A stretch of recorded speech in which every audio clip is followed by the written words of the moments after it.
Hello दोस्तों, जैसा कि आप सभी जान रहे हो कि नवरात्रि आ रही है और नवरात्रि के उपलक्ष्य में मैंने एक देवी गीत बनाया है जो कि मैंने खुद से बनाया है। तो प्लीज आप लोगों से निवेदन है कि मेरा यह गाना सुनकर बताइए कि मेरा गाना कैसा है।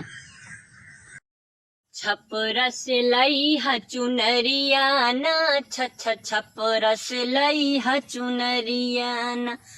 भोरे भोरे जाई के बजरिया ना भोरे भोरे जाई के बजरिया ना पटना से लई ह चुनरिया ना छपरा से लई ह चुनरिया ना पटना से लई ह चुनरिया ना छपरा से लई ह चुनरिया ना आवतड़ी घार मयरिया ना पूजा के करतैयरिया ना छपरा से लाई द चुनरिया ना पटना से लाई द चुनरिया ना छपरा से लाई द चुनरिया ना पटना से लाई द चुनरिया ना मलिनी के घरे जाके लादी गले हरवा अहिरा से दूधवा हो कोहरा के पुतवा से कल सलिया दी पूजा करी है पंडित के पुतवा हो मलिनी घर जाके लादी गरवा के हरवा अहिरा से दूधवा हो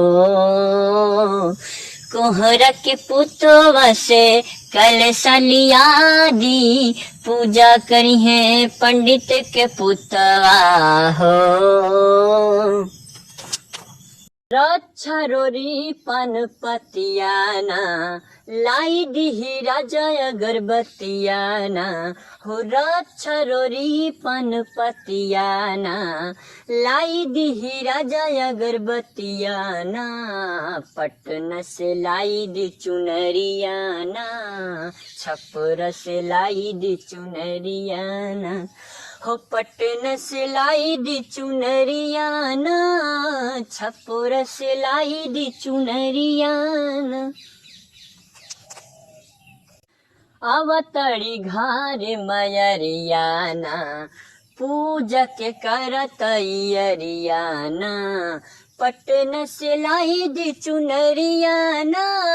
छपरा से लाई दी चुनरियाना पटना से लाई दी चुनरियाना छपरा से लाई दी चुनरिया।